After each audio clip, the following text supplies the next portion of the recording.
Good morning, sweet world, and welcome to the No Dunks podcast presented by FanDuel. It's Monday, December 29th, 2025. I know a lot of you have no idea what the date is.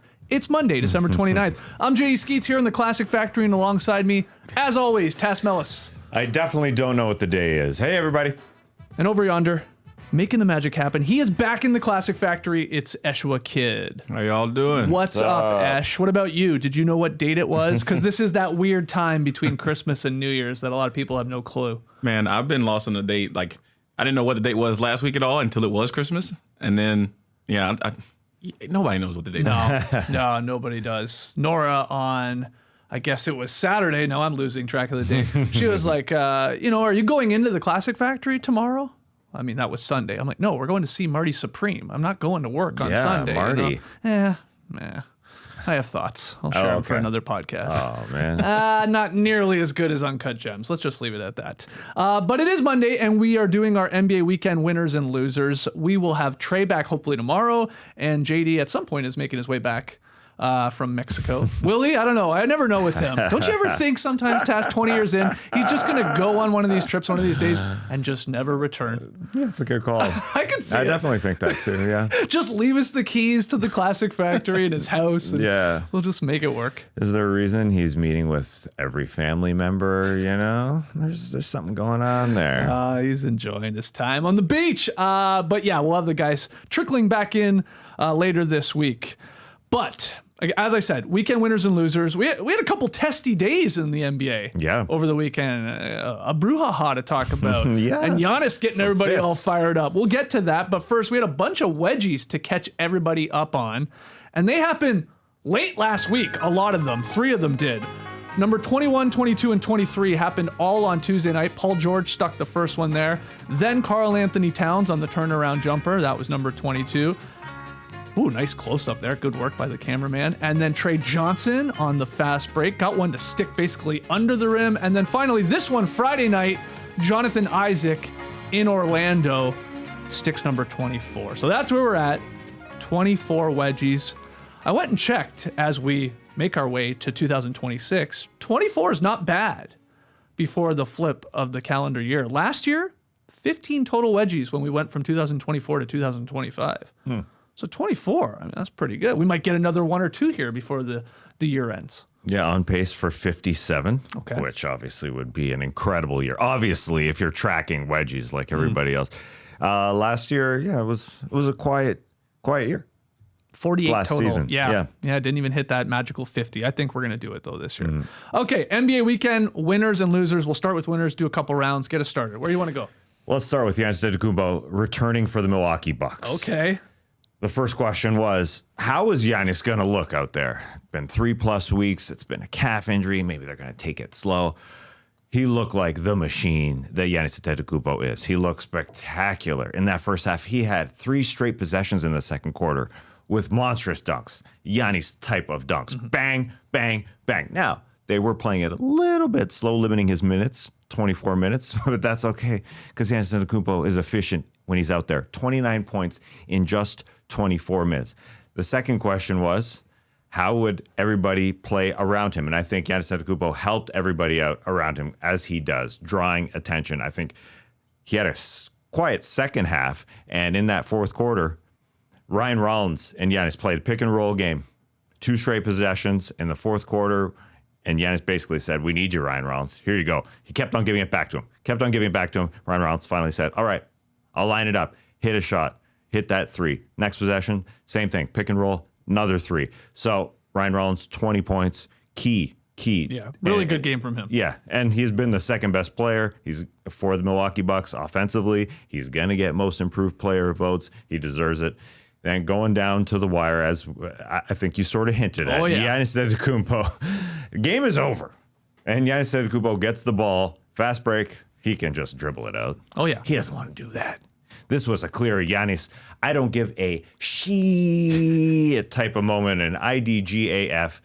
Everybody talking about me wanting to get traded. I'm going to throw this one down with a great windmill. Think about this monster of a man able to throw down a windmill like that. Huge. And then Nikola Vucevic and Kobe White sort of getting in his face. It was hilarious here. Well, Giannis took off. That was my favorite part. He's just done. He throws down the unnecessary dunk, the unspoken rule that you're not supposed to break, Who right? gives Which we a do crap every about single that? year. But then he just takes off. Yeah, he was like done. just does it. It's like he threw a stick of dynamite on the floor and just walked away and let everybody else figure it out. Yeah, they tried to get in his face, and Vooch tried to get in his face, and then post game, Vooch was asked about it. He said, "Well, I guess he heard the reports that, we weren't going to trade for him. We just weren't going to trade for him. He wasn't good enough. Come on, like they wouldn't trade absolutely anything for Giannis Antetokounmpo. Hilarious stuff. Funny. But Giannis is in this mode right now. He's at this point of his career. He just doesn't care. He's really willing to get the Bucks as far as they possibly can. I still think he is not being dealt before the trade deadline. And some other reports out there that GMs have been calling John Horst to the Milwaukee Bucks. And John Horst basically saying, no, we are not dealing him. According to Michael Scotto of Hoopside, the GMs are calling and they're saying no. And you could see that. You could see the way they're playing. I know they ain't great. They're basically on the outside of the play-in looking in, but you get losses from the Bulls in this one and then losses from the Hawks in this weekend. And here they come. They should be with Giannis Antetokounmpo, of course, that important part, with him playing. They should be easily, into the play-in playoff picture. Giannis did explain his reasoning behind that dunk at the end of the game, too. Did So he I want to actually? hear, oh, yeah, this is amazing. He said, he's asked about it, because I was like, what the hell is that? I mean, that's sort of out of character for you, maybe even, right? Because he's all about like following the rules and good sportsmanship and all that. He's played that card before. Yeah. He said, we're 11th in the East, Right. okay? Yeah. Got to keep finding an identity. And if that's got to get a little bit of scrappy at the end, so be it. We're not champs. Why should we play the clock out and have respect and fair play? We're fighting for our lives right now. Yeah. He's basically like, he is trying to tell us, I did that. Not anything to do with Bulls trade rumors or anything like that. It was like to light a match under his team. Right. A little bit of a spark. Yeah. Just and yeah, maybe it is an unspoken rule and it is weird he sort of did it, but he's like, I'm doing it for my team. To like get us going here. Yeah. Because what do I have to lose? What do we have to lose? We got to play hard. That was Right. his reasoning. Yeah. That's why it is an interesting winner of the weekend, because I think some people are like, come on, Yanni. Oh. If you were on the other side of this, oh God, you'd do a 10-minute press conference on how you shouldn't do that. And there's rules to this game. Well, Tass, I know you're a big Giannis defender, but that could be true. But he's saying I'm doing it to get the guys going. Yeah, I don't care about these meaningless or the unwritten rules anymore. I mean, we do just this don't care. every single year Yeah. on No Dunks, where somebody does this, where they throw down a dunk or they score at the end of the game when they shouldn't. Yeah. We have done it almost once or twice every single year Right. we've done a podcast for 20 years running.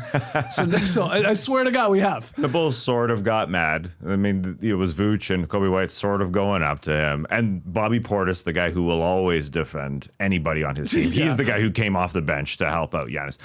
But imagine This the is- roles were reversed and Buzelis threw down a dunk at the end of a game. The Bucks would be Bobby pissed. Portis would like fight him. Yeah, for sure. Okay. Though this is definitely an extension of the press conference that he had that we talked about last week, which was the press conference when he was injured that nobody was really talking about, when he got up to the mic and basically was trying to quash the rumors, as somebody in our comments wanted to correct me on my usage of the word squash. Listen, squash has many definitions. Anyways, it doesn't matter.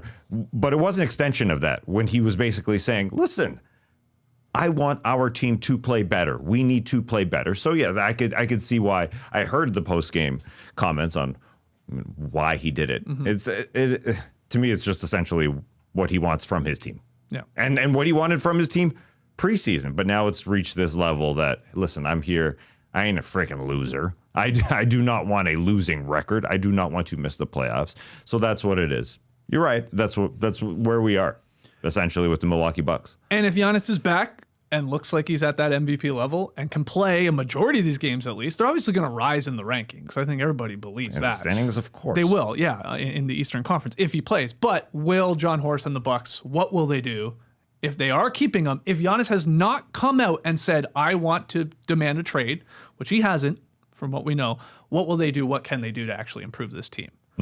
Because even currently constructed with a healthy Giannis, they're like, maybe make a second round. Like nobody has them as a championship contender. They haven't been when Giannis has been there, and they don't look that way when he's even played, right? And he knows that. And Yeah. and he is definitely pushing. I'll bring up Ryan Rollins again because he knows that he needs him to play better. And Ryan Rollins splashing was 5 threes in this game. He's definitely been the biggest surprise.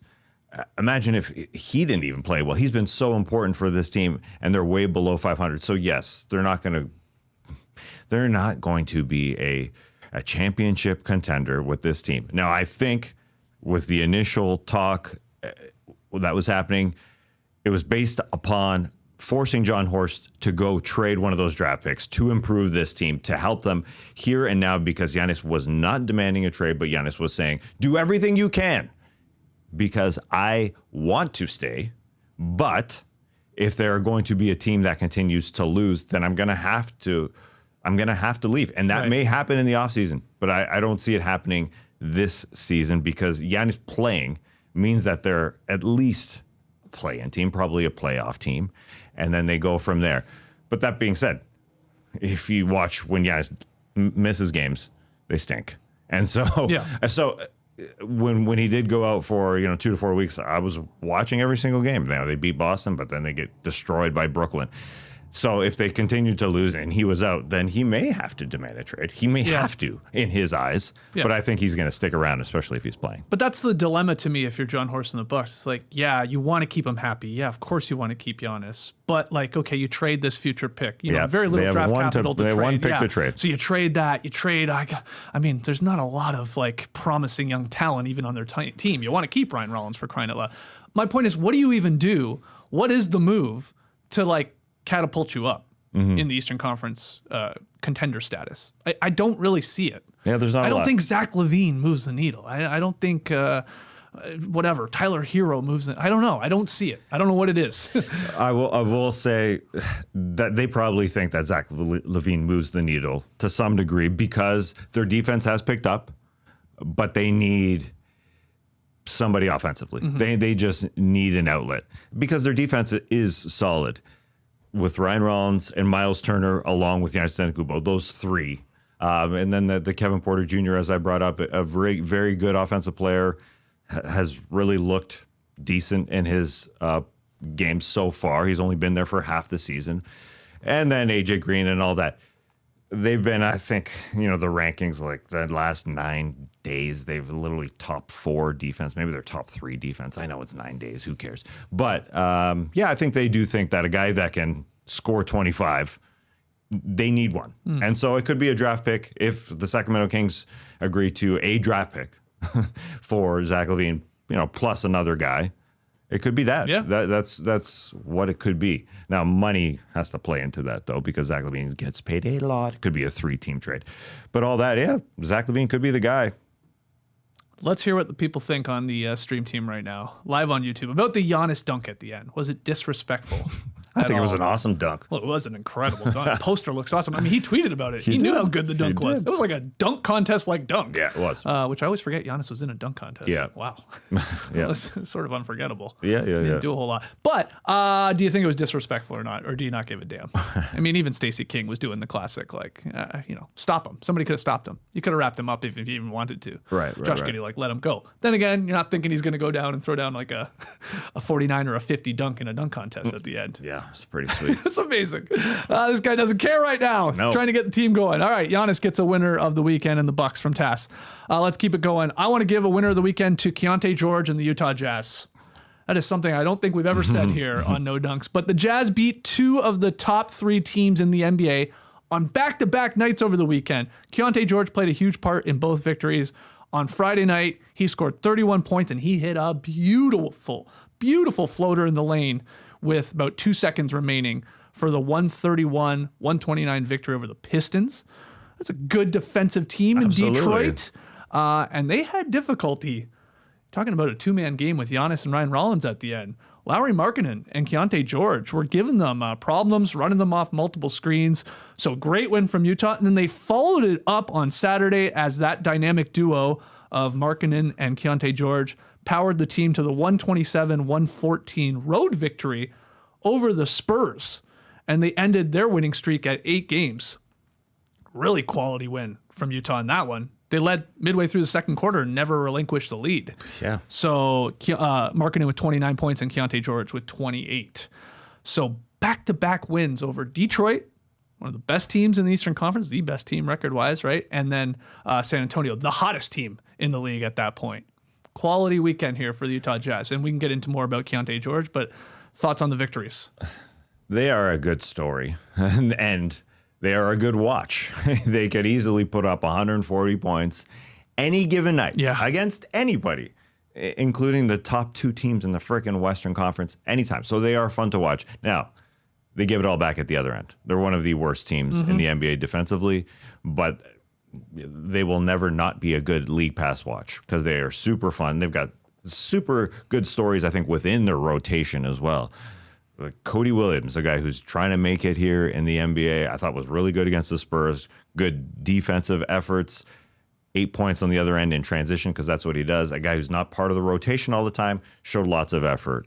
I think not only the Keyonte, Lowry, but just going down the roster, I thought Walter Clayton was freaking good. 6 of 6 off the bench. He didn't miss. No, he didn't. Against the Spurs. He's always fun to watch as well. I got a little league pass story a little later in this show about Walter Clayton. Okay. It's not much of a story, but anyways, it's a note. Anyway, Keyonte and Lowry are also just a great story. Keyonte George went to Finland in the summer to go visit Lauri Markkanen. Super fun. So all that, they make a good team, but again, they're going to lose a lot of games.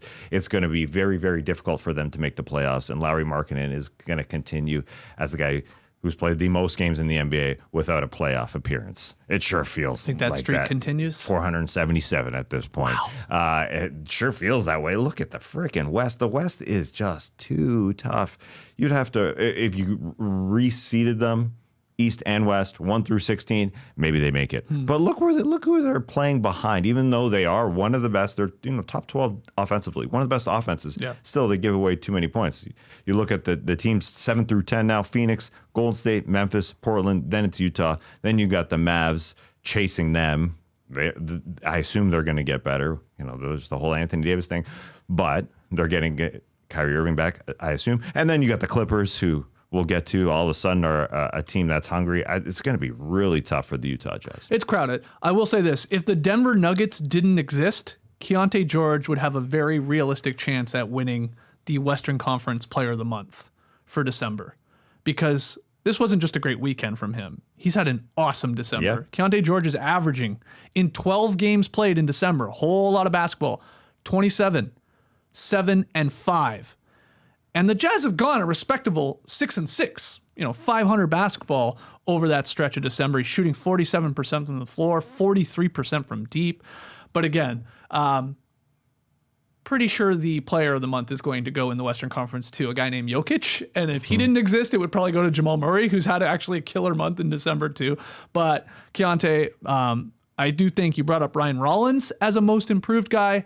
I saw Keyonte George has cracked the top 5 when it comes to most improved player of the year odds on FanDuel.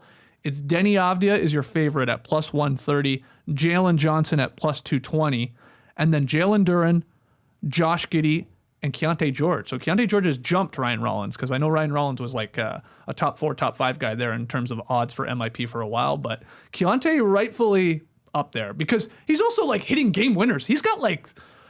It's something like 3 shots that have put the Jazz ahead in the final couple seconds of games this season. And that floater was pretty. That was no timeout called.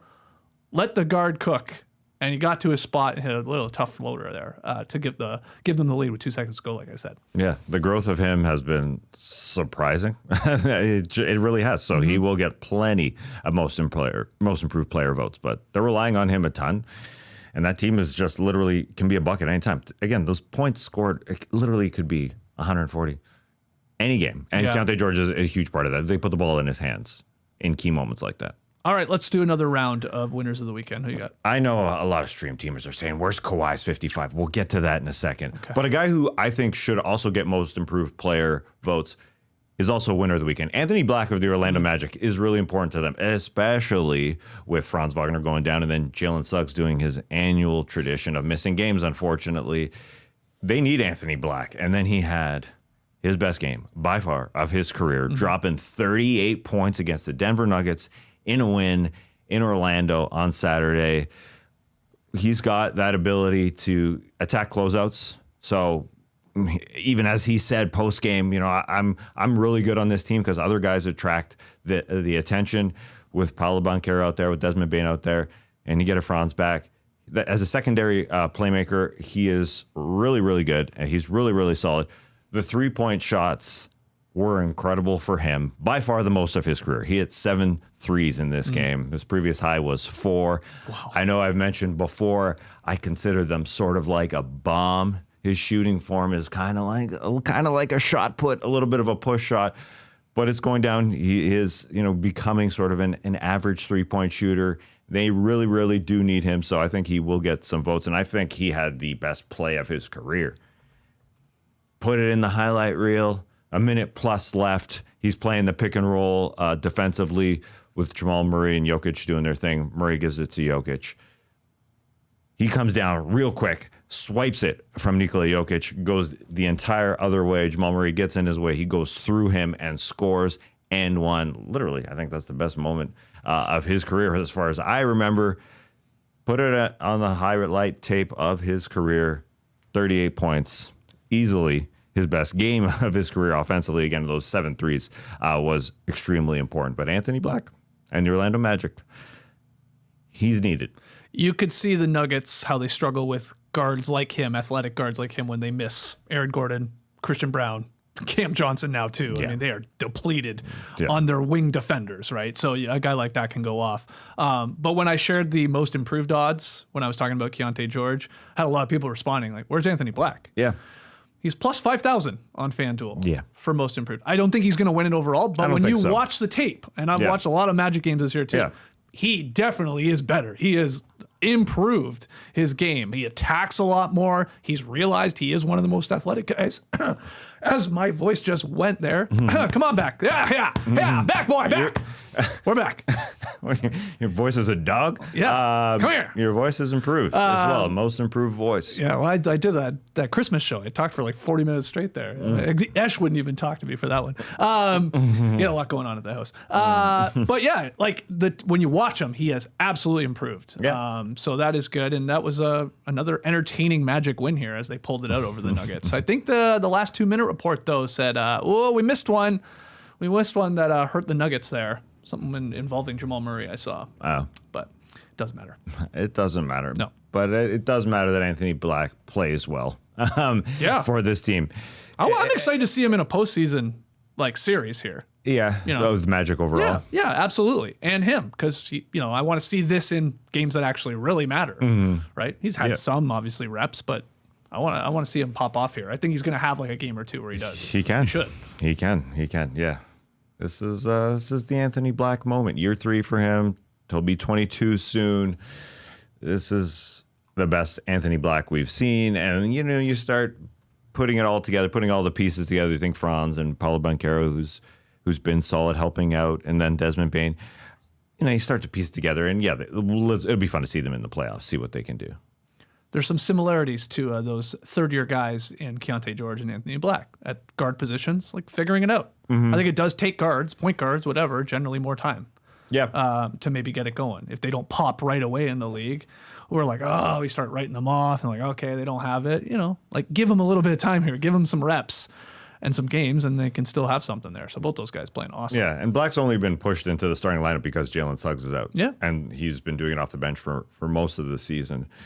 But they literally need a guy that can start because this happens to Suggs every single year, unfortunately, where he misses a bunch of time. He hasn't played, I think it's December 13th. So, it's not like a game or two that we all make fun of, there's a load management, that kind of thing, which is happening throughout the NBA. Jalen Suggs misses stretches, so it's nice to see Black step up. So, to the MIP, plus 5,000, I wouldn't do it.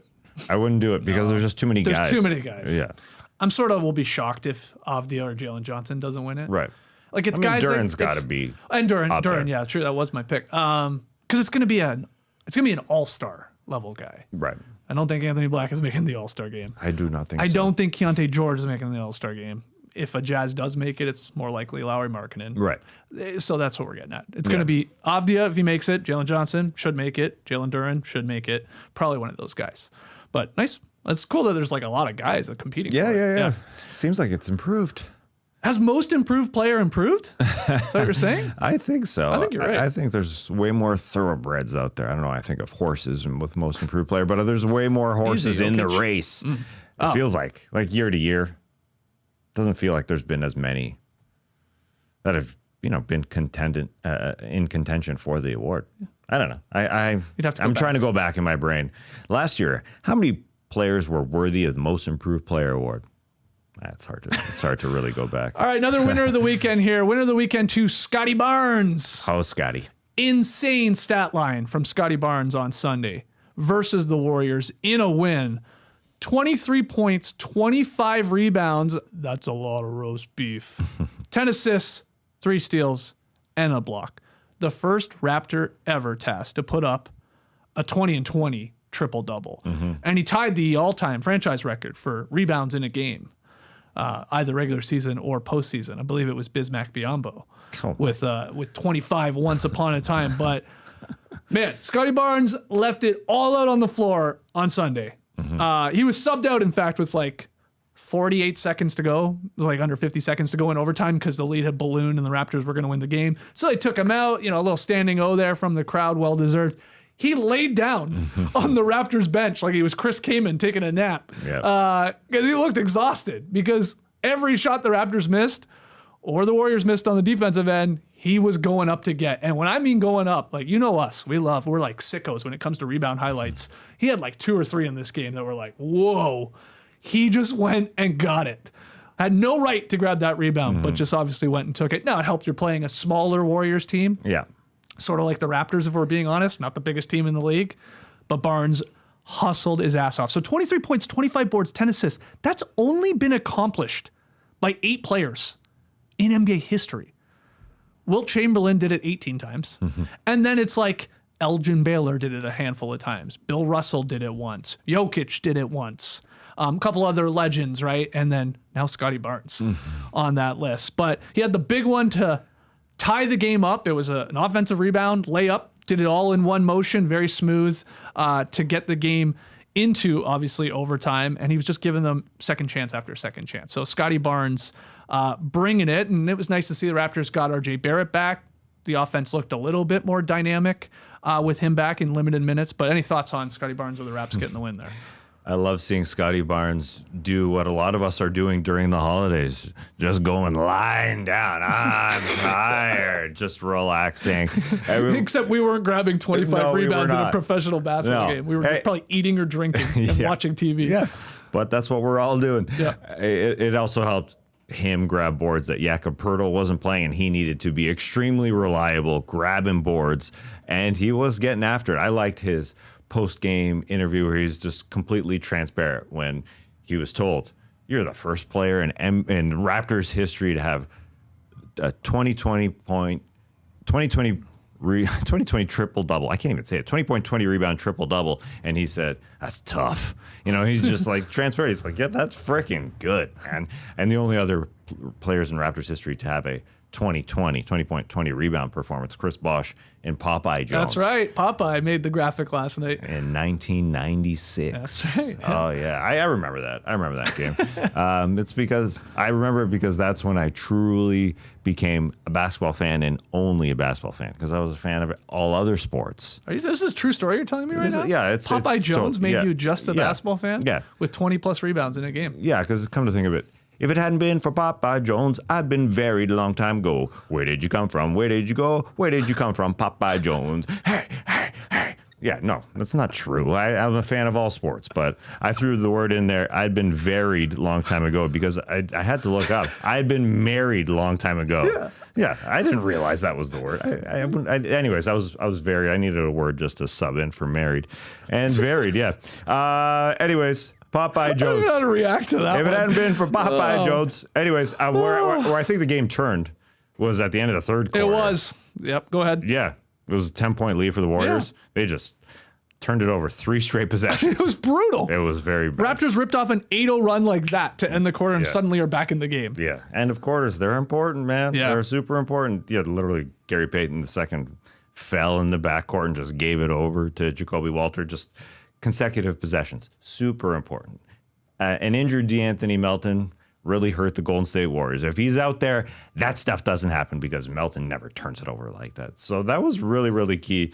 And it was great to see them go into overtime when Scottie Barnes could do the 20-point, 20-rebound thing. Oh, otherwise he doesn't get there. No, Wouldn't have been it's true. as He fun. grabbed a lot more there in the extra frame. That was important. But you're right about that end of that third quarter. Like we were like, if that doesn't happen, it's more likely we're saying the Raptors are a loser of the weekend. They lost to the because Wizards. They got killed by the Wizards in the game prior, and then got this one in an arena where it's like 50% Raptors fans and 50% Steph Curry fans. Yeah. They did slow him down. Like he had 39, but he didn't score. I don't believe in overtime. And at the end of the play or end of regulation, I guess that was Jamal Shed got the offensive foul called on Curry because he sort of did like the rip through with the ball, used it as a weapon almost though, and popped Shed in the head and he went down. Yeah. You might have an opinion on whether that Shed should be called. sold it very well. He sold it, yeah. But You're not allowed to use the ball like that. We know that. Yeah. Even the Raptors broadcasters, Devlin and Alvin Williams, were saying he hits him with the ball and he has to swing through, but a lot of it was arm. I probably wouldn't have called it because it is Steph, but it's very difficult when a guy drops like that, and he sold it to the referee right in front of him. Oh, he just looked like he was shot. Yeah, exactly. He that was dropped. big. That was big. Related Raptors news too. 7-foot center Mo Bamba has agreed to sign a 1-year deal with Toronto. So he brings some much needed size. We talked about this. Obviously the Warriors are small, so are the Raptors without Pirtle. And they have decided, let's give him a chance here. He was balling out in the G League. If you have not been keeping track of Mo Bamba's career. I have not. No, played really well. I think he actually snapped the Raptors' 905 win streak playing against them. So he played really well against them. That's why they signed him. He put up big numbers in the G League. Not a lot of people do, but this deal is for the rest of the season, but it doesn't guarantee until January 10th. So people are saying this could be like there's like a 2-week trial run here because the Raptors will go about $575,000 over the first apron by signing Mo Bamba. And that's going to put them about $2.1 million over the luxury tax line. So look, it's very likely the Raptors are going to shed salary here because they're not that great a team, and it's just a smart thing to do on your books and all that, and they have moves they can make to get under, and they probably will at the trade deadline. But here with Mo Bamba, you give it a go. Until I say that, I mean, why not? They need some size. The guy is a 7-footer, and he's like a vet at this point, which sounds crazy to say. They need size. Been around for a while, so we'll just give him a chance here. Because and look, them doing this, probably not a good sign about Pirtle's health. They need size in addition to Pirtle, but this guy doesn't even play anymore, like with this back issue. It is. So that's bad. It is extremely wild. The extension they signed to and him not playing. I was going to do a Bamba number 5 song, but now I won't. I'm kidding. Bamba, he has his own song. Isn't there a song called Mo Bamba? Oh, yeah, there is, yeah. The game ops in Toronto must be pumped. Oh, they got Playing options, that left baby. and right. They do have options, you're right. Yeah, that's unfortunate. They literally need somebody. Like when they signed Bismack Biyombo, you mentioned the monstrous Biyombo performance. They just needed bodies out there. Who do you have for another winner? Well, former Toronto Raptor Kawhi Leonard just dropped 55 points. Him and the Clippers are looking like a different team. The 55-point performance on Sunday against the Pistons didn't look like a Kawhi Leonard I know. It's been so long to see him do that. That looked like Raptors Kawhi. Yeah. That was Terminator Kawhi. It was. Yeah. To see him get into the mid-range, to see him just locked in, by far, his biggest single-game performance in regular season. He had never had a 50-point career game. 50-piece. Yeah. 45 was his career high. During the championship year. Oh, with the it was. Raps. Yeah. 2019. So he hasn't done it since. And yeah, he was literally getting into every possession. It looked like he wanted to carry his team in his dribble package, hitting 5 threes, but also defensively. This team looks entirely different defensively. They're on a win streak. So they beat the Pistons because, Kawhi is carrying them. Coming off a win against Portland when Brook Lopez had dropped 9 threes. Classic Brook, 31. In the starting lineup. In the starting lineup, yeah. And it's a different starting lineup. So, Kawhi had 28 in that game, but they're on a 4-game win streak with now Chris Dunn and Brook Lopez as your starters alongside Kawhi.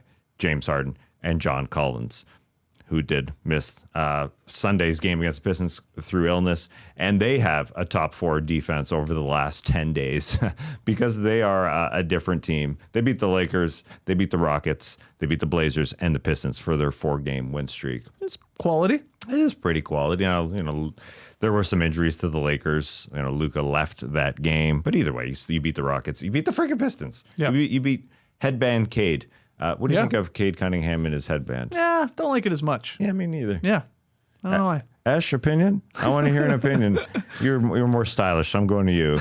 It looks, How dare you? It looks Yeah, I'm stylish. More stylish. well, I don't know. You're younger. The last 2 Yeah, what do days. you mean? Look at this, You don't have a Hawks toque on today, at least. Well, you're younger. I think you got opinions. To be honest, I don't know. I'm not a big headband guy these days. I feel like they're just, back in the day. You know what I mean? Oh, okay. Oh, see, that's why I went to you. You're younger, so you're mad that people are wearing headbands. At again. day 2. Yeah. I mean, certain people pull it off if they're a little bit older. Like, I was just literally thinking about LeBron. Like, should he throw a headband back on just because? But yeah, why has Cade got a headband on? I don't like it when Devin Booker puts one on. I hate it when I don't like Booker Austin Reeves puts one on. Like, what are we doing? Caruso, whatever. He looks like Elmer Fudd from Space Jam. Yeah. But I don't like the headband right now. Okay, well, I wish we could bring back the ninja ones. The ninja ones were cool. Yeah. They banned them for some odd reason. You're right. Yeah, headbands, get out of here. I swear, like Beef Stew, Isaiah Stewart almost gets to rock that to me looks more like the ninja headband one. Yeah. There's more fabric, and he's got a lot of hair it's thicker. to keep it all back. Yeah. Yeah. That looks cool to me. Well, speaking of old things, the Clippers are super old, and as I said, they're starting Brook Lopez in place of Ivica Zubac, who is injured. Plus Chris Dunn, who was, their go-to guy last year, I thought, as, the sort of the perimeter stopper. He is now cemented into that starting lineup. They're going for it. I mentioned they're old because it will be tough to get back into the playoff picture, but they ain't far off. Now, 2.5 games back of a play-in spot, and with Kawhi looking like that, obviously, we all say, well, if he plays, I mean, he looked entirely different. So, a great sign that they're picking up just that hunger level defensively. And I bring up Chris Dunn, but it also just starts with Kawhi Leonard, just being Kawhi Leonard. It does. Derek Jones Jr. back. Yes. For the Clippers. Yes, that's going to help you Part defensively. of the rotation, for sure. That's what he's going to do, and you're going to hope whatever else he gives you offensively is golden. But, are the Clippers rounding into more of a team here? Like, they were good defensively last year. They were great. It was the weirdest drop-off. They were a top 5 defensive team last year, then suddenly they were a bottom 5 defensive team with basically the same squad. So it didn't make a lot of sense. So, maybe they'll piece together this, continue this winning streak here. Would you say 4 games in a row? 4 in a row. Yeah, but Kawhi... Watch the highlights. If you didn't watch the game or you haven't seen the highlights, that was surgical Kawhi. That was Terminator Kawhi. Like, the ball hit the rim. I think it hit the rim once on a jumper or a 3 because he was also hitting the 3 ball. Yep.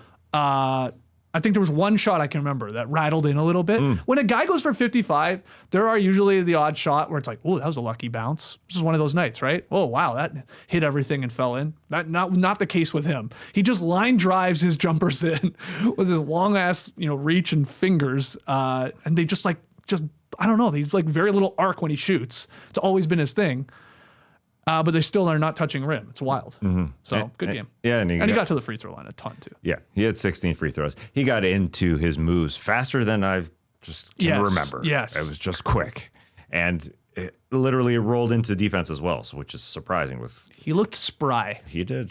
Spry Kawhi. I will say, too, I think, and this may be controversial because I don't think some people like them, the Clippers should wear those City Edition uniforms all the time. They're nice. I like them. Yeah. The orange with the black and like that little blue. It's like a throwback to the Buffalo Braves, and then they moved to San Diego. Like that's what they're sort of channeling in those jerseys. I love them. I think they're better than the crap they wear. Yeah. I'm team those. They should wear those permanently. The Sixers should wear the Iverson era black uniforms permanently. Go back to those. Those should be them.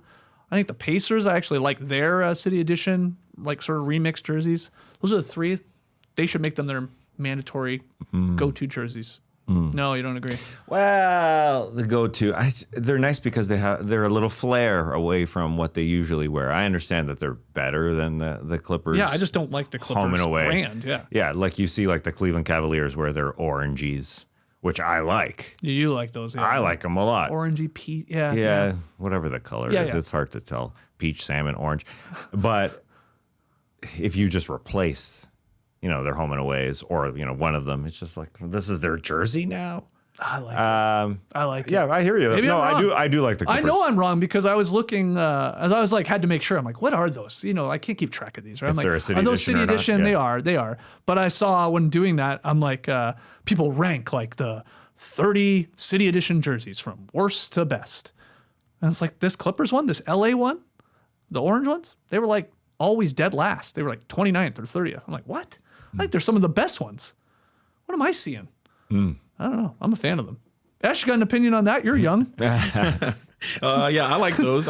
My favorite ones though are the Warriors right now with their court. Oh, you like the Browns? Yeah, they look Browns. like Wow. It looks like a filter. Like it looks like you're watching it's in sepia. You know Yeah, what I mean? I know what you mean. Yeah. It's unique, for sure. It was on TV the other day, and Courtney was like, "Yeah, like this is my favorite jersey. They should wear these all the time." So okay. we were in agreement on that one. I can't say I would want to wear them all the time, but they're very unique joints. Okay.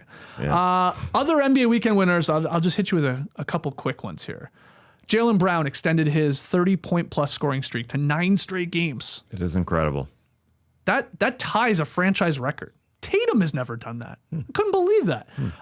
Larry Bird once scored 30 in 9 straight games during the 85 season. So Brown is going to have a chance to surpass Bird's best streak when the Celtics play against the Utah Jazz on Tuesday night. He'll do it. You can lock that in. There's going to be a lot of scoring. He'll probably hit 30. And the Celtics are 6-3 during Jaylen Brown's hot streak. So a little mini winner of the weekend to him. The Brooklyn Nets and the Washington Wizards. I showed love to the Jazz here. I could have lumped them all together, sort of these bad teams that are playing well right now. The Nets, they only played 1 game over the weekend, but they went into Minnesota and they got the W. They embarrassed the Wolves so bad, that home crowd was booing the Timberwolves. After the game, Anthony Edwards was like, yeah, I would have booed our ass too. Like he sort of took it. But the Nets had Cam Thomas returned. He scored 30 points after missing 20 games with a hamstring injury. Bucket. And here's the thing. This is like, NBA winner weekend winner. But the Nets actually are like winning the month of December here. They're 7-3 in the month. And they have the best defense in the NBA since Thanksgiving. Pretty good sample size there, Tass, where they were the worst. They were like 29th or 30th. And now we're the best, like by a significant number. Like the gap between their defense and then the Oklahoma City Thunder's defense, it's like 3 points in defensive rating. So they've been good, and Michael Porter Jr. is on a heater, and now Cam Thomas is back. You pair a little defense with those guys that can obviously score the ball. They're winning some games here. Hey, they're buying into Michael Porter Jr. as their lead guy to see an effort on that team. Now, December is a bit of this newly termed Disney December, a little bit. Yeah. But hey, they're playing hard. There's no doubt. And kudos to the NBA and Adam Silver for putting 10 teams in each conference with hopes of making the playoffs, because the Brooklyn Nets have some hope of making the play-in. Yeah. There's no doubt. So they are playing hard. Yeah, kudos to them. Let's see how Cam Thomas works in. Yeah. Because that is the issue with Cam Thomas. If he's going to play a bunch of minutes, if he's going to start, he takes away from the offense at times because it all goes through him and everybody else ain't touching it the same way. That's why he's optimal as a 6-man, I do think, but he can literally put in 40 points any game. God. Yeah, to return from missing 20 games and score 30 like that in limited times, too. Yeah. In limited time. And then the Wizards, they won back-to-back games for the first time in forever. On Friday, they shot the snot out of the ball against the Raptors. Huge win. Really impressive. Everybody contributing. Keyshawn George was awesome. Good old Canadian boy. And then on Sunday, Alex Sarr scored 20, blocked a career-best 6 blocks to help the Zards beat the Grizzlies, 116-112. So that game, you saw CJ McCollum, Chris Middleton came through in the clutch. Anyway, the Wizards, they won 2 games. They won 2 games. They went from 5 wins to 7 over the weekend. So that's something. Yeah. Deserving of a nod here. Watching a team like that, you hear the announcer after they win say, Wizards win 2 in a row. They've won 4 of 7. Like that's some sort of accomplishment. Well, it hey, is. 4 and 3 in their last 7. Yeah. That's it. Things are turning around. Things are something. And then finally, Russell Westbrook reached 2 milestones on Saturday. He passed Magic Johnson for 7th place on the NBA's all-time assist chart, and he became the 14th player in league history to log 2,000 steals. So the assist thing is really interesting to me. He can catch 2 more players on that list this season. Next up is Mark Jackson at number 6 on the list, 10,334 assists. He did that in nearly 1,300 games. And then only 1 assist ahead of him is number 5, Steve Nash. Ooh. So, yeah, Westbrook can catch both those guys in theory if he keeps up the pace he's sort of on. So he can go to top 5 in all-time assists. I just love, like, right now, I was thinking about this when I was looking at the Westbrook note. I'm exaggerating a little bit, but it feels like every second night, it feels like one of these OGs in the league is leaping someone on some all-time list, right? LeBron, he's done a lot of his work already. Durant, Curry, Harden, Chris Paul. He definitely jumped up above somebody earlier this season when he was playing. DeRozan has done it. Westbrook has done it a few times. It's like it feels like it's like every other day here, Tess. I wonder if Westbrook would be happy just to stick with Sacramento rather than go to another team where he ain't going to achieve as much. He isn't going to steal as much and get assists as much. Like, he's just not. Are you saying Westbrook is stat padding all-time stats now? Nah. Wow, this is a take. Well, no, I wouldn't say that, but I think he's not unhappy to do that. I get That's you. all. I get what you're saying. I don't know. I think he would rather go to a playoff team. Well, they did win that game. The The one I'm bringing up on Saturday. I think they followed it up with a loss last night. Yeah, they did. I think he'd also rather have Malik Monk give him the number 0 because it is weird to see Russell Westbrook wearing 18. Yeah. Period. Why didn't he wear 4 this year? He's worn a couple now, hasn't he? Yeah, he's worn 0 and 4. I don't think the Kings have a guy that wears number 4. I don't know off the top of my head. I'm looking at it. Switching it up.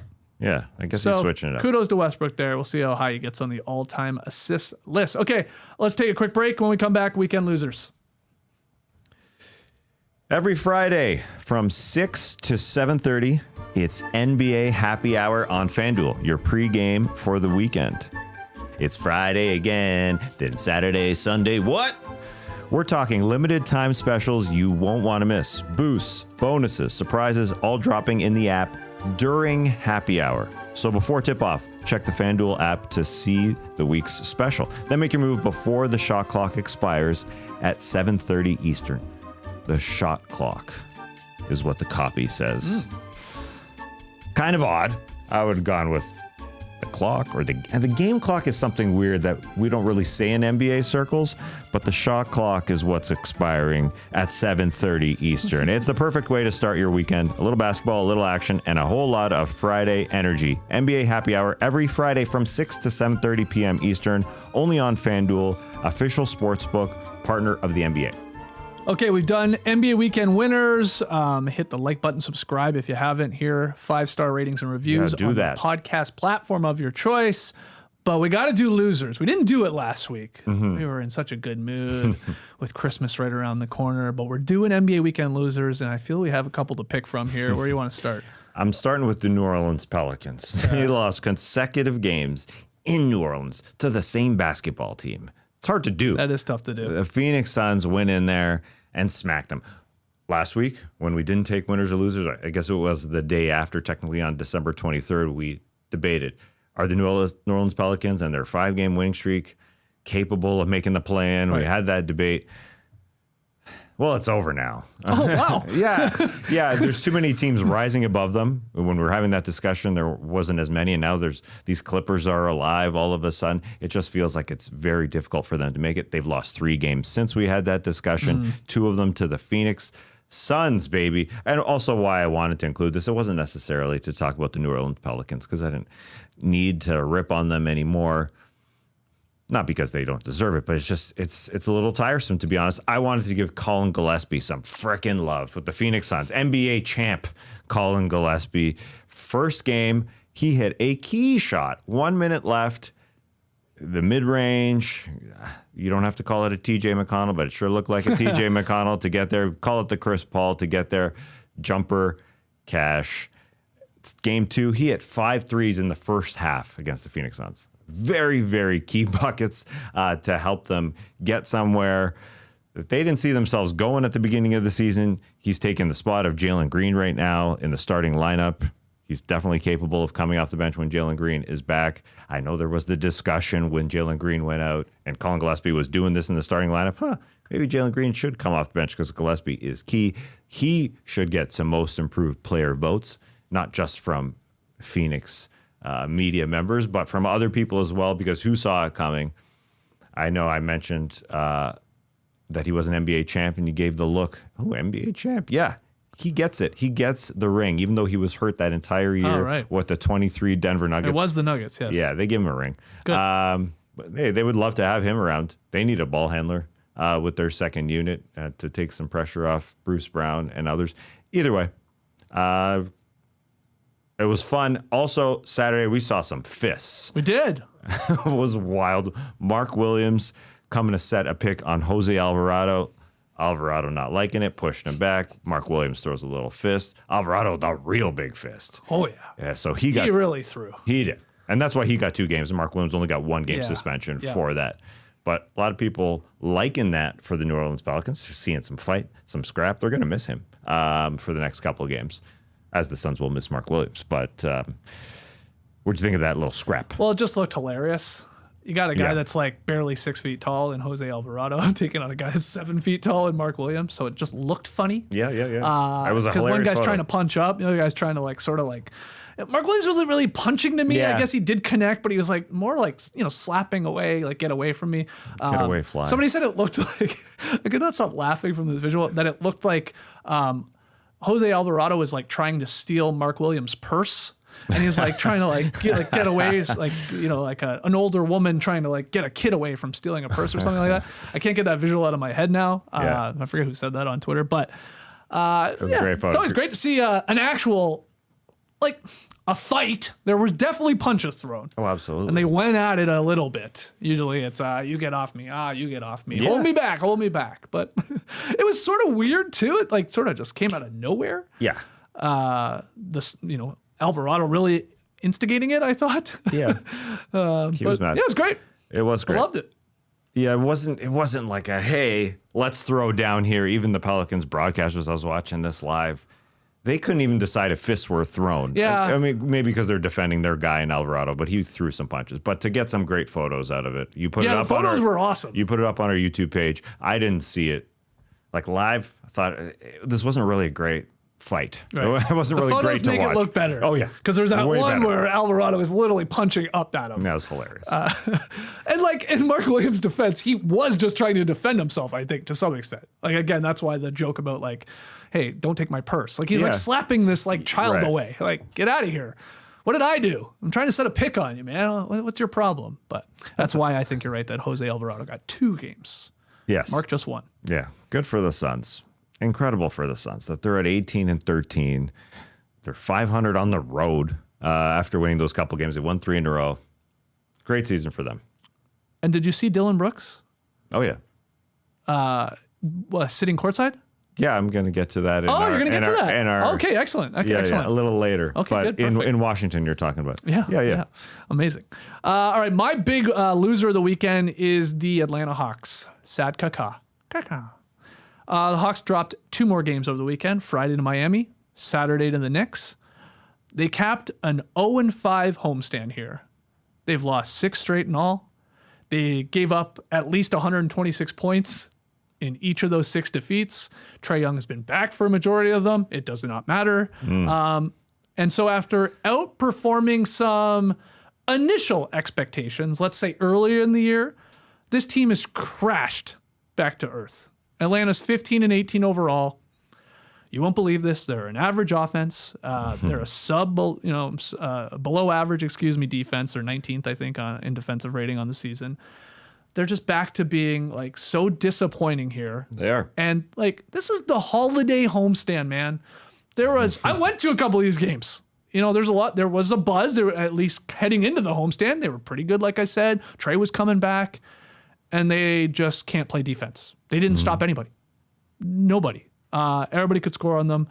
And with all these losses comes more intense trade rumors too. And that's what we got over the weekend. We had both Chris Haynes and now Mark Stein reporting that the Hawks may be willing to push in some of their chips onto the table to try and land Anthony Davis. And Mark Stein added, it is also increasingly believed that Atlanta is willing to surrender Zachary Rissache, the former number 1 pick, in the proverbial right scenario, is how Stein put it. They almost at this point feels like they got to do something. I don't know what that is. I don't know what your thoughts are on trading for Anthony Davis, but here we go again with the Hawks. And this is very, very disappointing. And then, I mean, the whole part of this is like Trae Young too.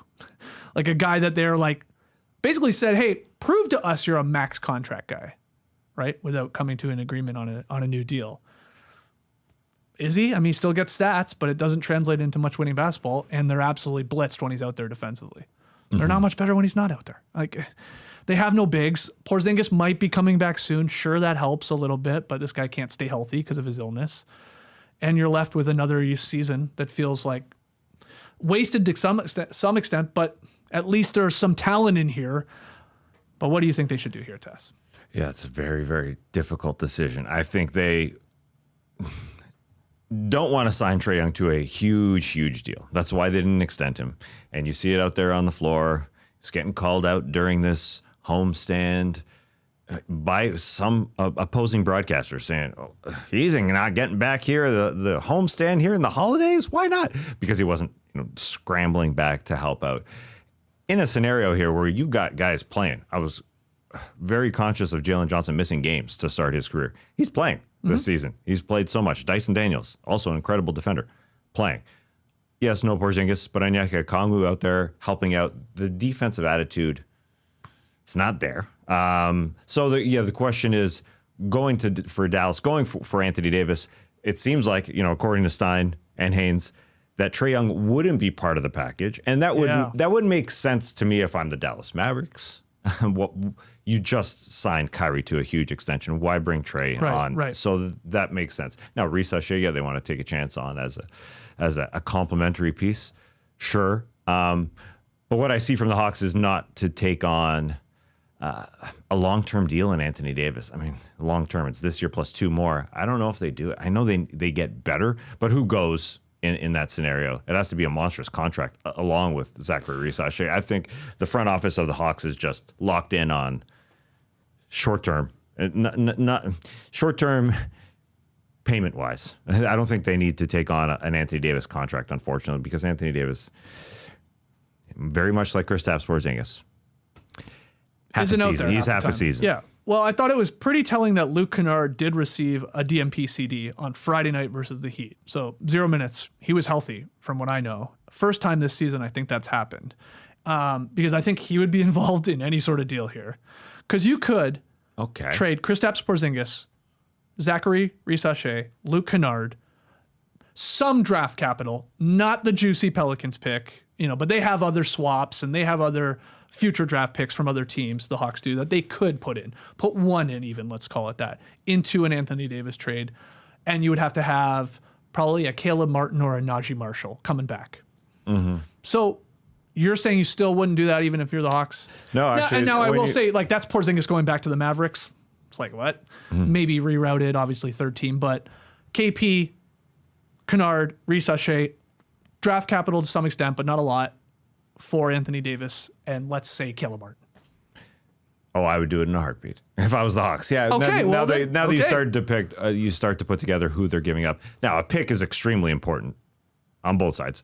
The Dallas Mavericks would want a pick, and I'm sure the front office there is taking calls to see what they can get for Anthony Davis if they can get something better than that. Because Kristaps Porzingis' inclusion is literally, it's just cash at this point. Kristaps Porzingis is to make the deal work. It's so unfortunate. He looks freaking great in Eurobasket this summer, playing for Latvia. He looked freaking awesome. Yeah. And he said coming into this season, I feel great physically, and he had the illness, the unknown illness last year.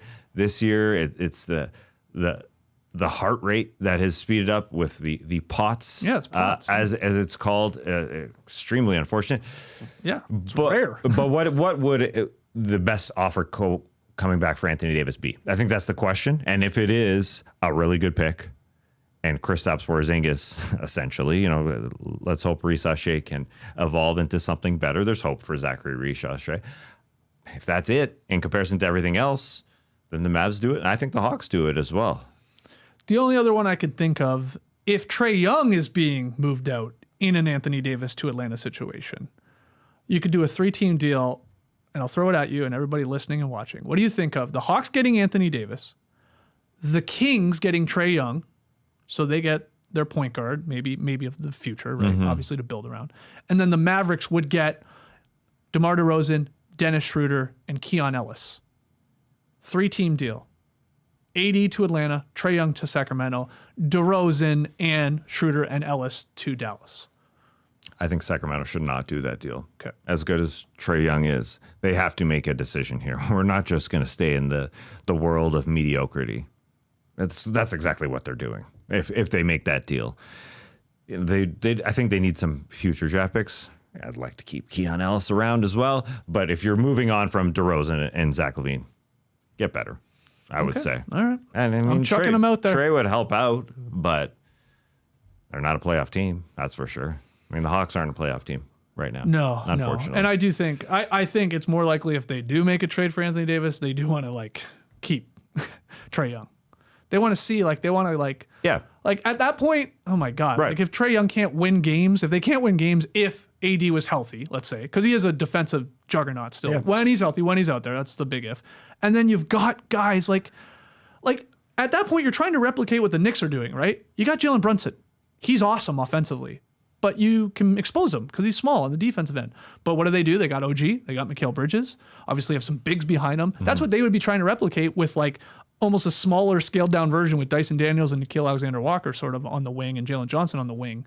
That's what they're trying to do. You get the vision of it all. Yeah. But then if you can't win with that, I'm at the point they probably should have traded Trae Young, for being honest, 2 years ago, and had way more value. Didn't everybody say the same thing at the beginning of this season though? Yeah. I feel like even on this show we were like, oh, if he can't win with this team, this is his best team, and they were looking a little bit better without him. He comes back, they're 0-6 with him. I know. And then the trades that you guys are throwing out right now, even with Anthony Davis, it doesn't do anything with this same team, right? It's just you just be making trades just to make trades at that point. Because if Anthony Davis plays, I know it's the Anthony Davis if he plays, but we said the same thing about Porzingis. If Porzingis plays, Yeah. But Anthony Davis, Yeah. how many games he played this season, and what does he look like for the Mavericks? He's injured right now for crying out loud And with he his just came back. 13th groin injury of his career. I'm not even exaggerating.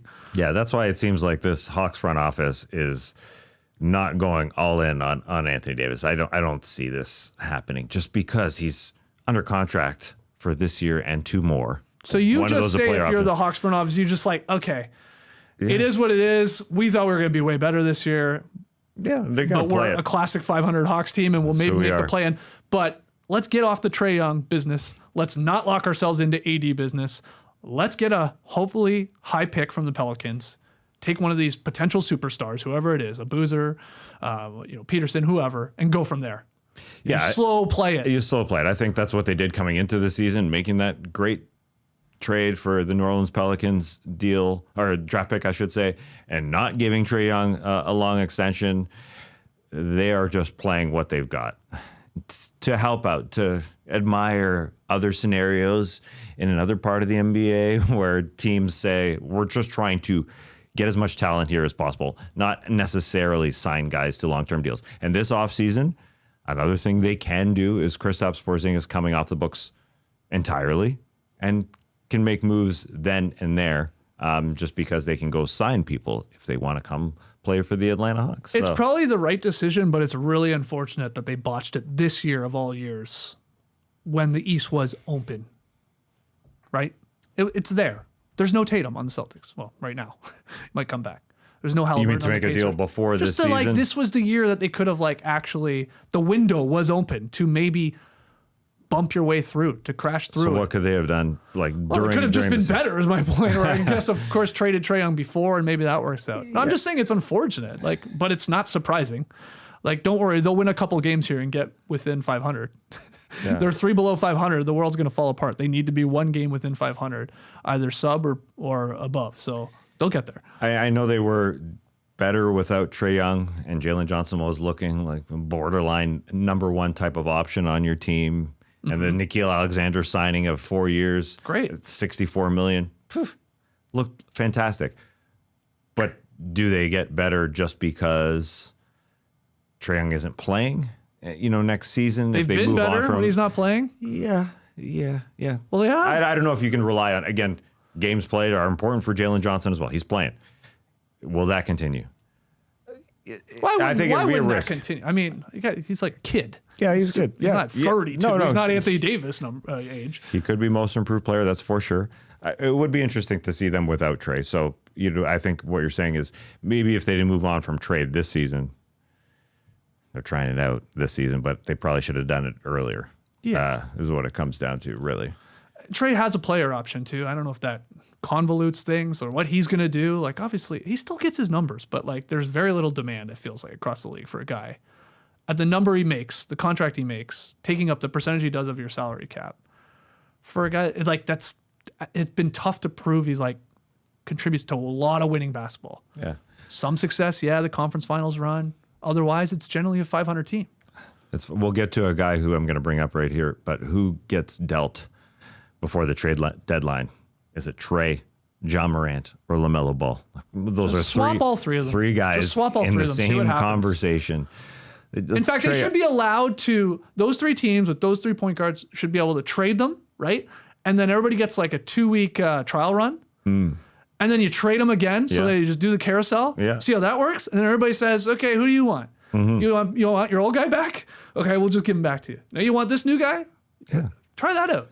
Let's do Get it. creative. And they're super close geographically. They're super close. Yeah, Memphis, can Atlanta, drive. Charlotte. I'll go drive all three of them. Okay. We'll do a live podcast, pick up Trae right here in Atlanta. We'll go to Charlotte, pick up Melo, drive him to Memphis, pick up Ja. We'll go to come back to here, Atlanta. That's fun. All right. Live pods. Those are the three guys. Oh, though. live pods from the car with the guys as we drive them to their new team. I like this. Let's do it. Okay, final round of weekend losers. Yeah, those Memphis Grizzlies and Okay. Ja Morant. I watched him come back on Friday. He came back from his injury. Oh, Ja looks freaking spectacular. He literally did. They beat Milwaukee. He just looked like Ja Morant. It looks so fun. And then Sunday he goes into Washington. They're sitting sideline. Dylan Brooks is there. Dylan Brooks, because the Phoenix Suns got there early to play the Washington Wizards. I guess it's the day after. I guess it's today. I think they play Phoenix, Washington. So he's sitting there with Ja Morant. And then the attitude that Ja Morant brings onto the floor, it ain't a winning type of attitude. Not that he was horrendous or didn't play hard and all that, but it's the same thing going on with them. Giving the Wiz their 2-game win streak. Ja Morant didn't take on that Dylan Brooks type of attitude onto the floor to help out his team. And the Memphis Grizzlies are near 500. It's sort of what we expected of them coming into the season in that same ballpark. That's what their over-under number was.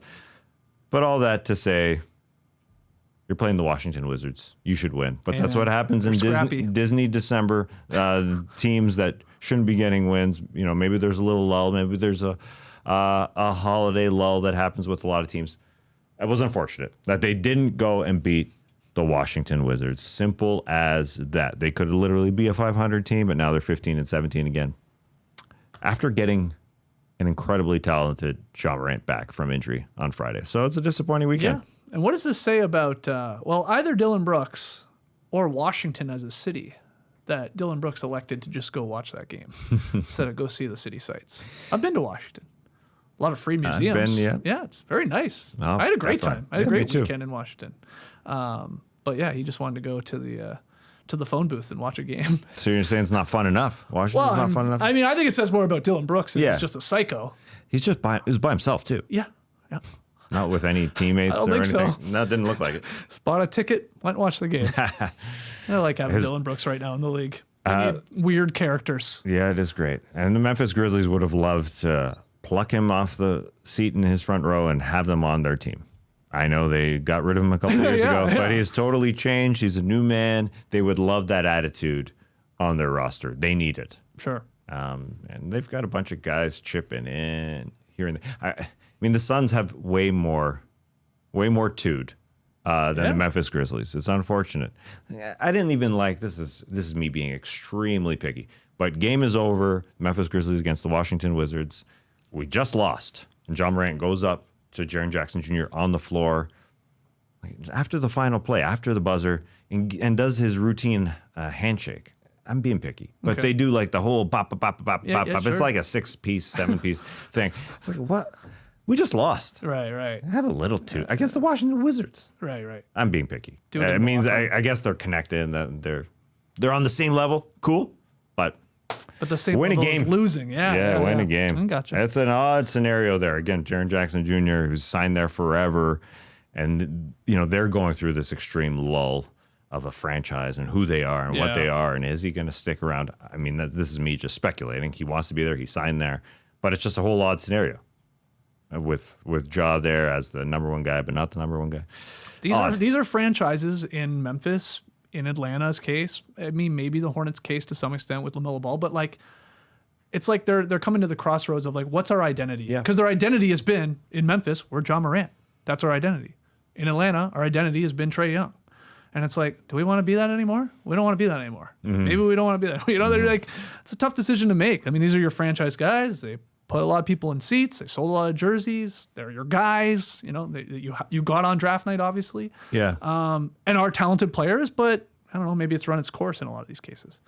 Yeah. And Trae Young is liked around the franchise, liked around the organization as a player, as a teammate, and he went through, I think, a recovery after the bowing in New York. Here we are. We're in the conference finals. They fall down, and then he came back to play a little more on defense and all of that. And so I think there maybe is a spot for Ansi Saleh to sign him to a longer term, cheaper deal. But I don't know if it's a good idea for all parties, really.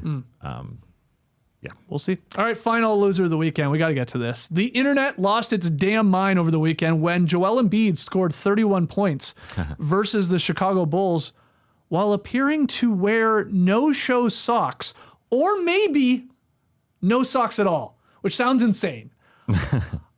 I got to believe there was no-show socks in those Skechers that he was wearing. Now, our guy, Trey Kirby, he was one of the first people online to notice those sockless ankles on Embiid. Trae was at the game in Chicago celebrating his wedding anniversary with Laura, and he blasted some photos, and I think there was like maybe one other person that noticed it before Trae, but Trae was the first to have photos, and then this obviously Photos went of viral. the ankles? Yeah. Trae had photos of Joel notice. Embiid like on the floor, like where the hell are his socks? Because Tass, you got to admit, this is a very rare look here. I think guys used to do this maybe more back in the 90s a little bit. But anyway, I feel like Tracy McGrady did this once upon a time. But Embiid in 2025, what are your thoughts? Is this warrant a loser of the weekend to you? Well, he's got some ashy ankles. Got to moisturize those Yeah, things. a lot of people pointing that out too. Yeah, it looks like the no-show sock for sure. It looks like the tongue. I never knew that he has his own Skechers. It's got JE on the tongue. Those are my shoes. Yeah, I think I will give him props just for being able to pull it off, because I would find it hard to pull it off. Like, how do you do that? You've got some rigorous ankle/heels to be able to deal with that. He's got to have some sock under there. Right. Yeah, I mean, a lot of off, people saying this feels like such a classic Embiid move. And what I mean by that is, was this a Skechers marketing gimmick? Because we are looking at photos of these Skechers only because the guy's not wearing socks. We're not looking at them because we're like, ooh, Skechers. Those are cool. But maybe it's, sly little marketing here. Was it some sort of troll of some sort? I don't know for who or for what, but it's Embiid, so you can never count it out. And the final thing would be that he just forgot. Like, I really want to believe that he's playing in no socks.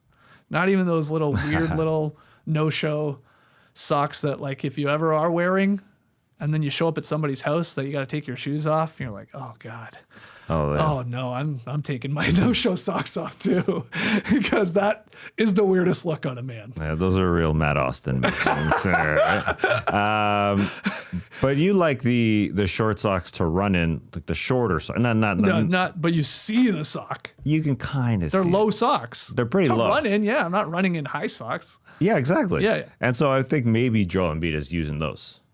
No. I mean, you saw it. Those were low cut shoes. Yeah. You're seeing the ashy ankle. Those are either no show socks, the ones that look like like you have little hooves. Yeah. When you wear them, or none at all. Ash, do you have an opinion? What do you think's going on here?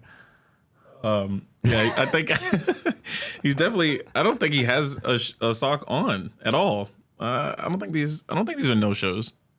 Wow, you don't even think they're no shows? Yeah, I'm kind of with Taz here. Maybe he's not wearing socks at all because most no shows, like even they would peek over that little. They do. You're right. Part right, a little bit.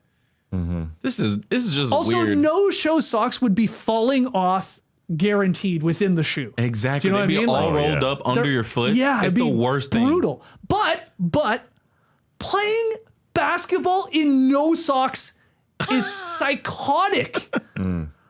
That's crazy behavior, in my opinion. That's first off disgusting and gross. I don't care if he's changing his Skechers after every game, which I'm sure they are. But like, that's gross too, is it not? Oh, it's definitely gross. Yeah, he's I got don't some. know what's worse. Well, my family, he got some hammer toes up under there. You know what I'm saying? Like, there's no way. Like his feet are jacked up for sure. Well, yeah, most professional athletes are, but I mean to the max though. yeah. Ooh. That's odd. Yeah. No show socks or no socks? What's worse? What's grosser? I played ball on Friday morning. So we had a big run on Friday morning with the holidays. And I tweaked my ankle again. Like, I just keep rolling my ankle. So I was like, okay, it was at the end. So I was like, all right, I'm done. You're done. But it hurt. Like, it legit hurt. So I took off my Hoopin' Sabrina 2s right now. I'm about done with those because I keep rolling my ankle. Do love the shoes, though. Anyway, I'm like, I didn't want to put on socks to go home. So I'm like, all right, I'm just going to slide my sweaty ass feet into like my books and just go home. Cause I didn't want to, like, they hurt. So I didn't want to put on a sock. You know, your feet are sweaty too, tougher to put a sock on, whatever. So I was like, all right, I'm just going to wear these home. I hated doing that. That was a 10-minute drive home. Disgusting. Gross. So like hooping for a couple hours? That's crazy to me, man. Crazy. Do you ever work out? Do you work out in no socks? Never. No. Okay. No. I like I was saying about shorter socks. No, not the hoof socks, but short ankle type of socks. Like you wear those are fine. Yeah, they're running shoes or running socks, I should say. Yeah, like the Bombas type. I've even hooped in low cut sock, like whatever. I don't love it anymore. Yeah, like I'm definitely going more of a sock. It doesn't look. It looks dumb. I keep searching back here on the monitor because it is odd because you don't see it. I can't stomach it. See, look, under the tongue, there isn't a shoe under the tongue, or under a sock under the tongue. He's wearing a shoe within a shoe. Yeah, it's a strange one, but I do agree that it's quite likely it's a Skechers play. Oh, okay, it's gotta be right. You know, a shoe so comfortable you don't need to wear a sock.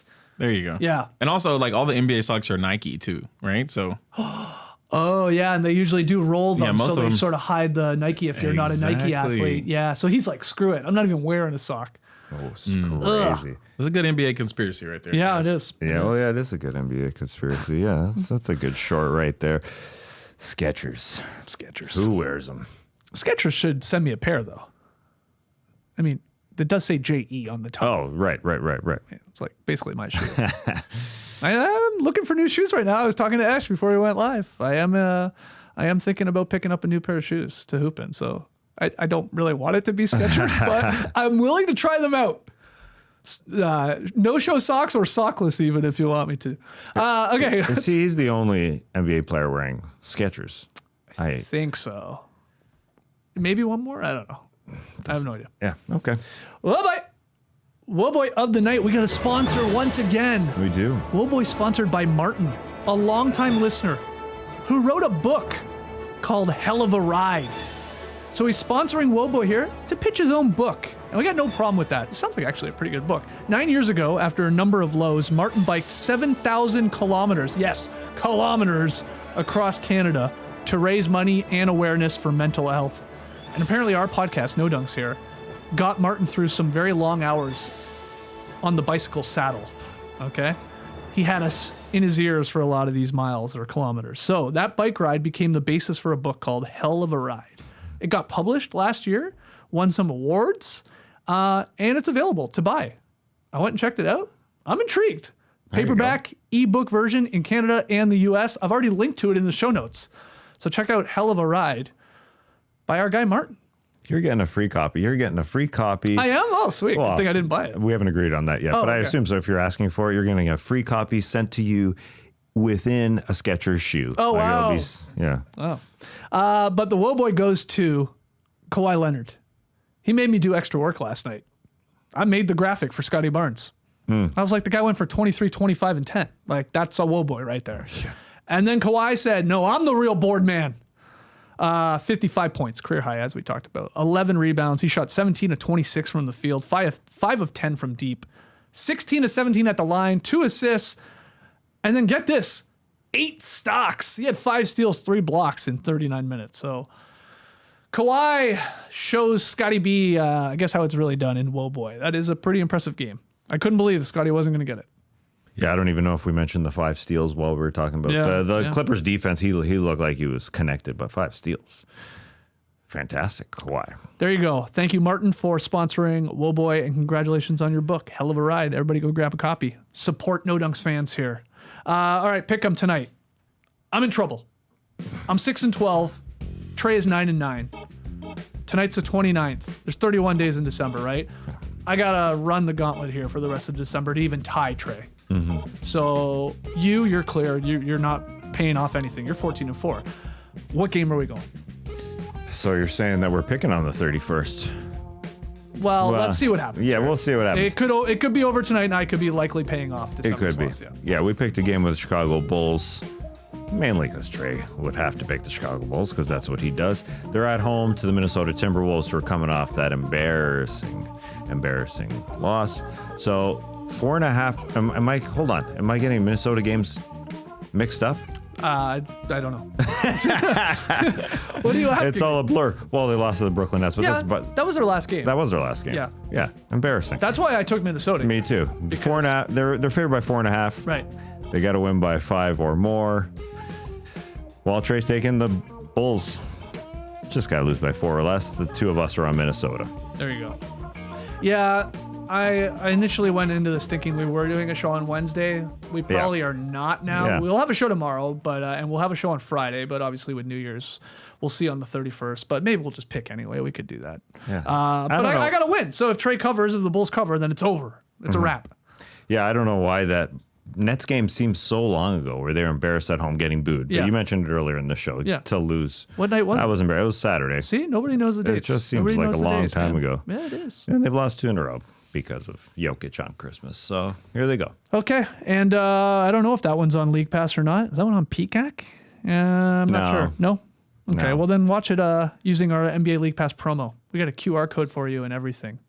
Ash, I don't know if you have that. I think you have that. Yeah, you got that. We got a QR code. Yeah, get a discount on League Pass. Just get your phone out. Take a little photo of that QR code. It'll take you right to the website. You can get a little discount by your boys from No Dunks. Yeah, or we've got links on YouTube and X. But League Pass has improved. There's no doubt. Okay. Watching it this past weekend, watching the split screen, if you've got a large television, you put up 4 games. Oh, you're going quad, are you? Yeah, they looked really good. I was actually watching the Jazz, and I heard a Walter Clayton with an incredible take, but I didn't have my eyes on that one. So I clicked into the game. I clicked the 10-second reverse or rewind, did it again to make sure I saw it. No problem. I jumped back to the 4-way. It works seamlessly. You don't know if you could say that. What was your Walton Clayton story? That right there. It was a league pass transition. It wasn't a good one, yeah. But to see, I hope you didn't stick around just to hear that Walter you Clayton shouldn't. Jr. You story. should have. So it Walter wasn't Clayton, much of a story. baller, 6-6. Hey, could you say that of old versions of league pass? No, it barely worked. All it barely did was worked. buffer, and it was crap. I was surprised to be able to hop from one game right back into the split screen with no problems. Seamless. Yeah. You wouldn't say that from before at all. It turned out the NBA taking it back from Turner was a good idea. It worked. Yeah. You're out of here. Get out of here. We'll do it. Yep. Okay, that's it for us. Ooh, that was a long one. NBA weekend winners and losers. We had all the wedgies. We had Whoa Boy. We had Pick'em. I'm sure we missed some of your winners and losers. Let us know in the comments here on YouTube. You can let us know on Spotify. You can leave comments on each show. You can tweet at us at NoDunksInc. We will be back tomorrow. Now, here's the thing. Hopefully, we're going to be back in the Classic Factory. I say hopefully because we've got some bad weather coming to Atlanta. Yeah. I say bad weather. It rained here last night. I don't know if it's going to rain more today, but then it is supposed to dip below freezing. And you know this city in ice. I don't want you guys specifically out on the roads driving in ice. But if it doesn't rain today, we're probably good, even if it just gets cold. So we'll hopefully be here in the Classic Factory. If not, we'll jump in the yard. You'll have a show tomorrow regardless. Promise you that. And then we'll figure out the rest of the week. It doesn't sound like we'll be back until Friday after tomorrow. Right. Yeah. Clipper Bros. You heard it here first. Have a great time. Turn up. Love you guys. Awesome. Thanks for joining us. And remember, listen, we're soft here in Atlanta when it comes to weather. That's it. They don't have We're salters. soft. They don't have salters. What are you going to do? You going to crash your car for no good reason? They got the Salters back. I think the Salters They got Salters back? Yeah. You made a trade for Salters in the offseason I didn't know about? My old friend Ryan Salters, Lisa Salters, incredible Lisa Salters. Who's Ryan Salters? That's an old friend. I don't even know. I've never heard you say the name Ryan Salters, but I've never said it before. Wow. Until this day. Lisa Salters. how the hell did you know What? Ryan Salters? Who? The brain is... Like literally like grade school? The brain... You know what? It's funny you say that because my quote was going to be, everyone contains multitudes. And to remember from... have you seen the movie? Anyways, it's a movie. Okay. It's a movie reference. But you asked, have I said that name before? Well, everyone contains multitudes, Skeets. There's a lot of things going on in everyone's brain. Yeah. Yep. Ryan Salters. Lisa Salters. Do you think- Who's better, Ryan Salters or Lisa Salters? You don't know who Ryan Salters is, No, so I you don't got to know. go Lisa Salters. I have no idea. This guy could be the worst guy in the world. for all I Lisa know. Salters. She'll be doing Olympic broadcasting, I assume. Maybe? Maybe. NBC connection? No, I guess Is not. she an NBC? No, she's ABC, ESPN, isn't no, she? She will have nothing to do with the Okay. Olympics. Maybe keep Ryan Lisa Salters will be away from doing my games. Olympics. Maybe Shout out to Ryan Salters. We'll see you guys tomorrow, either here in the factory or in the yard. Everybody stay safe.